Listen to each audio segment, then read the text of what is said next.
മക്കുറ്റി ഗോവർദ്ധൻ കൊടുത്ത് 470 ഗ്രാം സ്വർണം ഒറിജിനൽ അല്ല, അല്ലെങ്കിൽ ആ സ്വർണ്ണം അല്ല എന്ന് തിരിച്ചറിവിൽ SIT ബെല്ലാലിൽ നിന്ന് വീണ്ടും പോവാണ്. ആ ജ്വല്ലറിയിൽ വീണ്ടും പരിശോധന നടത്താൻ. മാസം 3 ആവുന്നുണ്ട്. ഇപ്പോഴും നമുക്ക് നമ്മുടെ ശബരിമലയിൽ കള്ളന്മാർ അടിച്ചുകൊണ്ട് പോയി സ്വർണ്ണം എവിടെയെന്ന് അറിയില്ല. ശ്രീ റിജിൽ മാക്കുറ്റി, നിങ്ങൾ രാഷ്ട്രീയം പറഞ്ഞോളൂ, പക്ഷേ ആ സ്വർണം കണ്ടെത്തി തിരിച്ചു വെക്കണം എന്ന ആത്മാർത്ഥമായ ഉദ്ദേശം നിങ്ങൾക്കും ഉണ്ടോ? അങ്ങനെ നിങ്ങൾ ആവശ്യം ഉന്നയിക്കണം. ഇത് ഭക്തന്റെ പ്രശ്നമാണ്.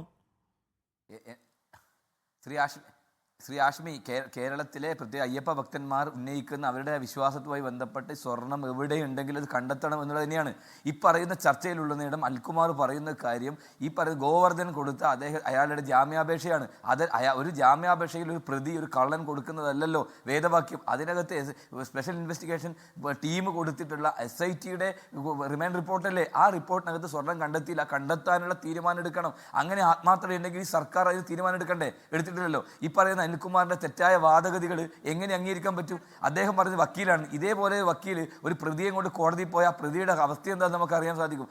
ഈ നാട്ടിലെ ജനങ്ങൾ മുഴുവൻ, ഈ നാട്ടിലെ വിശ്വാസികൾ മുഴുവൻ ഈ തട്ടിപ്പ് കേസിലെ മുഴുവൻ പ്രതികളെ അന്വേഷിക്കണം എന്നുള്ളതാണ്. ഈ വാസുവിലും ഈ പറയുന്ന ഈ പത്മകുമാറിലും മാത്രമല്ല, ഇതിൻ്റെ നാൾ വഴികളിൽ മുന്നോട്ട് പോയ വമ്പൻ സ്രാവുകളുണ്ട്. അതിലേക്ക് അന്വേഷണം പോകുന്നില്ല എന്നുള്ളത് ഇന്നലെ പ്രതിപക്ഷ നേതാവ് പറഞ്ഞതുപോലെ ഈ അന്വേഷണം അട്ടിമറിക്കാൻ പ്രധാനപ്പെട്ട പോലീസ് ഉദ്യോഗസ്ഥന്മാർ ശ്രമിക്കുന്നു എന്നുള്ളതാണ്. ശങ്കർദാസ് ഉൾപ്പെടെയുള്ള ആളുകൾ അറസ്റ്റ് അവിടെ നടന്നിട്ടില്ലല്ലോ. കടകംപള്ളിയുമായി ബന്ധപ്പെട്ട വിഷയത്തിനകത്ത് പല കാര്യങ്ങളും പുറത്തു വരുന്നുണ്ടെങ്കിൽ അതിന് അന്വേഷണത്തിലേക്ക് കടക്കുന്നില്ല എന്ന് നമ്മുടെ മൂല വസ്തുതയാണ്. അതുകൊണ്ട് CPM സംബന്ധിച്ചിടത്തോളം തെരഞ്ഞെടുപ്പിന് മുമ്പ് ഇതെങ്ങനെ അവസാനിപ്പിക്കാം, അതുകൊണ്ട് സോണിയാഗാന്ധിയുടെ പേര് അതോടൊപ്പം കോൺഗ്രസിന്റെ പേര് കണ്ടു എന്നൊക്കെ പറഞ്ഞ് പുകമറ സൃഷ്ടിച്ചാലൊന്നും കേരളത്തിലെ ജനങ്ങൾ ഇത് വിടില്ല.